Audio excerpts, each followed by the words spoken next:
Hey everybody, Kevin Wangenmaker here, Instructional Technology at MCC, and I just want to spend a couple minutes talking about Microsoft Whiteboard and its use in Microsoft Teams. Now, a lot of you have put this tool to use. It's a great tool for you to be able to ink digitally and also collaborate with other instructors or students or whoever you want to invite to the whiteboard. But the only problem is when using it as a screen share in Teams, the whiteboard feature doesn't record on the Teams meeting, and obviously that's very important for us. So here is a suggested workaround for you when you are using or going to use Microsoft Whiteboard within your Teams meeting. So the first thing I'm going to do is I'm going to join a Teams meeting. And now I'm on this Teams meeting with another test user. This is Lori Alien. Some of you may have seen this test user in your course.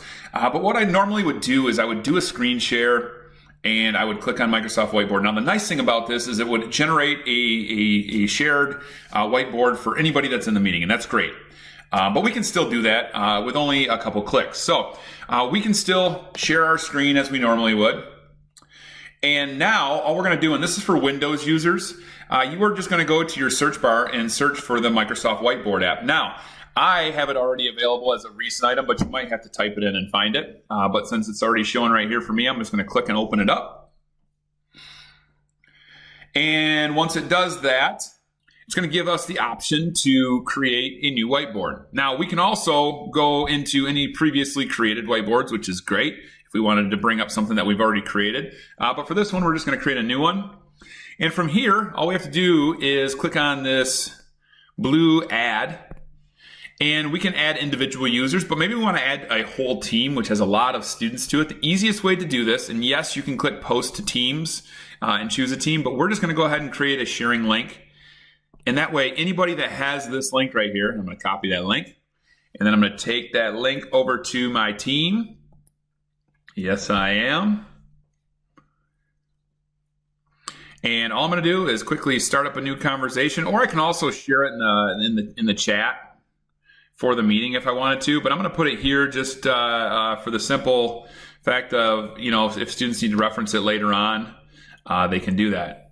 And all I do is, and I can include, the date and some text as far as what this whiteboard is for, but for now, I'm just going to go ahead and send it to be as quick and efficient as possible.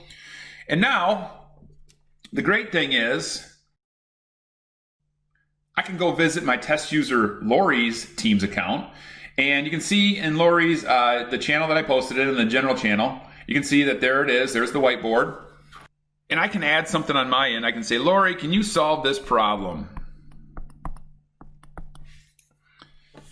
And Lori, on her end, can say, I sure can. And there it is, just like that. So we can see the collaboration. Obviously, you're going to probably use a little bit more in-depth problem-solving skills, an application of this tool, but I just want to show you how quick and easy it is to bring Microsoft Whiteboard into your learning environment for all to collaborate on. Once you share it with an individual and they open it, it's going to be available to them in their whiteboard area here. So if you have any questions, let me know. Other than that, have a great day.